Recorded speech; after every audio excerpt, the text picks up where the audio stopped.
Good morning. I've been feeling very compelled to share my story of my miracle healing. It happened 15 years ago on May 24th, 2002. My family was getting ready to go camping for the Memorial Day weekend. I was going to be in a wedding the next day, so I was staying home by myself. I was sick, I wasn't feeling well, but I really didn't think it was anything serious. Later in the evening, I started to get really sick. Fever, vomiting, all the nastiness. I was having a lot of body aches and pains, so I was taking Tylenol. Um, at the time, I didn't realize I have as many health issues as I have now, autoimmune, thyroid, all of that. So my body was in a very compromised state before I took the Tylenol. So during the night, I'm feeling very sick and very achy, and I'm vomiting, and I'm seeing the Tylenol come back up, not to be gross. So I was taking more Tylenol. I didn't realize it was having such a damaging effect to my body at that time. I would fall asleep and feel myself start to leave my body. It happened 3 different times during the night where I'd feel like I'm just lifting out of my physical body, and then all of a sudden I'd slam back in and I would wake up and realize that I'm very sick, and I'd run to the bathroom. The next morning when I woke up, I was in severe pain all around my middle. I felt like I was in a vice. I got up realizing something was very serious and was going to take myself to the hospital. And I was so dizzy, and then I started to have a hard time breathing. I ended up calling 911 and having an ambulance come out. And whoever the 911 operator is, I wish I knew her name so that I could thank her today. She was wonderful. She could tell I was having a hard time breathing. She stayed on the phone with me while they toned out Carmel. I was living in Carmel, Maine at the time. Carmel didn't respond because of the holiday weekend, so I had to wait for Capital Ambulance to come get me. So by the time the ambulance got there, I was in such severe pain, I literally couldn't move my body. I was barely speaking. I was very foggy. I remember telling the woman on 911 call, asking her to let my friend know that I wasn't going to make it to the wedding. It didn't even occur to me to say, could you call my husband or could you call my family? But God love this woman. She tracked down my friend at the wedding and let them know I wasn't going to make it and that I was being taken to the hospital by ambulance. So when the ambulance drivers got there, they gave me, I believe it was morphine, to dull the pain. I got to the hospital and I was still in severe pain. They gave me more morphine. I could see and hear what was going on, but I couldn't respond. And I knew that there was something serious. I really had felt like I wasn't going to survive till I got to the hospital, and was kind of surprised that I was still alive at the hospital. One of my friends came in, and that was very comforting. And I can remember telling her, I'm just in so much pain. After some of the medication wore off, I could speak a little. The pain was subsiding somewhat. I was still very uncomfortable and still feeling very sick. And they realized that my liver was shutting down. I went through this process of my liver is dead. It's completely not functioning. I'm yellow. The doctors are telling my parents, and excuse me if I get emotional on occasion, that they don't expect me to survive the next 24 hours, that I was very sick and they needed to prepare me. So it was decided that they would send me to Boston because if by some miracle there was a liver available and I could have a transplant, that's where I needed to be. So my family came into the hospital and I said my goodbyes. This is the emotional part. I asked my twin sister to take care of my kids. Once she said that she would take care of my kids no matter what, I was ready to go. I had always felt like I was going to die young and just thought that, okay, this is it. This is the time. They were putting potassium into my arm, and at one point it was really painful. It was a burning sensation going into my arm, and a nurse came in and she turned the potassium down to make it a little more comfortable. And about 5 minutes later, there was another nurse that came in and said, "Who turned this potassium down?"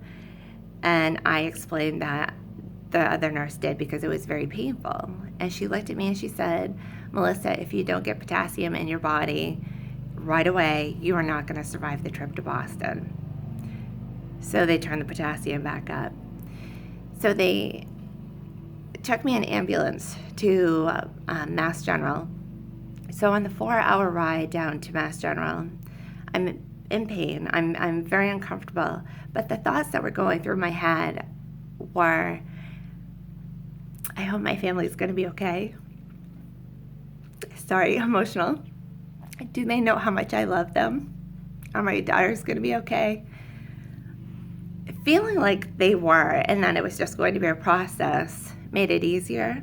But then I started thinking about other people in my life, friends and people I spent a lot of time with. Did they have any idea how much they meant to me? And wishing I had more time to write letters, to say those type of things before I was gone. Because I just wasn't the one to express it or be very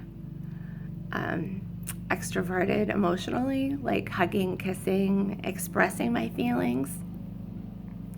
So I get to Boston, and during the night, I'm cold and achy, and they're giving me medicine to try to counteract the effects of the Tylenol. And I know I'm dying. And I can remember at one point looking up and saying, "Okay, I'm ready to go. I don't know what the holdup is, but let's get this show on the road." And me being a spiritualist and having faith and knowing that I'm going to a good place, I was kind of anxious. Like, let's see what this is all about. I just was curious. I wasn't afraid. There was not one part of me that was afraid. And looking back at that night, as my spirit was starting to leave my body, I remember having this excited feeling. Well, while I'm laying there in the bed in Boston, I would feel this warmth go across my body, like all of a sudden I'm laying in the bright sun. I felt comforted and loved, and I felt safe. And it's very interesting because I thought that was the dying process. They're preparing me for, leaving my body and crossing over to the other side. And then I'd be cold and achy and miserable again. And then I would feel the warmth and the love. And it happened several times. They also, at this time that this was going on, they were taking my blood every couple hours. They were talking about doing an experimental liver dialysis to try to clear my liver, and if that didn't clear my liver, then maybe that would keep me alive enough for a transplant. However, I found out later that they had decided that they weren't even going to do that because I was too far gone and that there really wasn't a lot of hope left, so they weren't going to do the dialysis. But at this point, they were still taking my blood every couple hours. So in the morning, the nurse came in and she said, "Melissa, your numbers are coming back." And basically, my liver went from it's dead, it's not functioning at all, I'm completely yellow, to my liver is starting to function and heal. 4 days later, I was home. Like none of it ever happened. My liver was healthy. The doctor told me when I left the hospital not to take any sort of medications or vitamins or drink alcohol, anything that would have to filter through my liver for a year. I was a little tired, but other than that, I had no adverse effects. So 4 weeks goes by, and I go back to see Dr. Winslow down in Boston for my follow-up. And he said, Melissa, sometimes in the medical field, there are things that are hard to explain, but we at least have an idea of why they happened. He said, but you are sitting in front of me right now, the picture of health, and I can't even begin to explain why. He said, the liver is an organ that can heal itself if there's something there. He said, but yours was dead. Yours wasn't functioning. I cannot even begin to explain this. So fast forward 15 years later, I have been doing readings. I have been doing events called Power and Belief. I have been giving back. I was a medium before all this happened, but I was doing readings on a very small scale. I feel like after this miracle happened, that my mediumship abilities skyrocketed. My vibration, I believe, is at a higher level, and that I can connect with angels and spirits, and I'm very fortunate for that. My life has changed with my family and my friends. I don't get off the phone without saying I love you.